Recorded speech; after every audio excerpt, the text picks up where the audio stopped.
Le schéma 2017 a mis à l'honneur le numérique, le digital, le connecté, les capteurs. Et cette modernité est apparue sous deux aspects. On a d'une part les constructeurs, les organisations, le côté institutionnel, d'une certaine manière, qui s'est emparé de la problématique de la précision. L'agriculture de précision devient, avec les outils qui sont présentés, accessible, plus utilisable, plus efficace certainement, et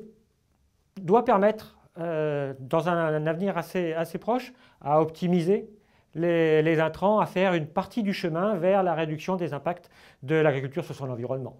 Et puis d'autre part, on a vu s'organiser un écosystème de start-up, très visible à l'œil nu d'ailleurs dans leurs organisations, leurs relations, et qui toutes ont développé un usage, souvent à base de communautés, de mise en relation, et qui s'adresse certainement dans un premier temps à des pionniers, dont on imagine bien qu'avec ces usages, ils vont pouvoir partager, tester, évaluer les innovations qu'ils prennent. Et si le premier volet permet de faire des progrès considérables sans remise en cause des systèmes productifs, on voit poindre derrière ces nouveaux écosystèmes de relations et de services qui tournent autour de l'agriculteur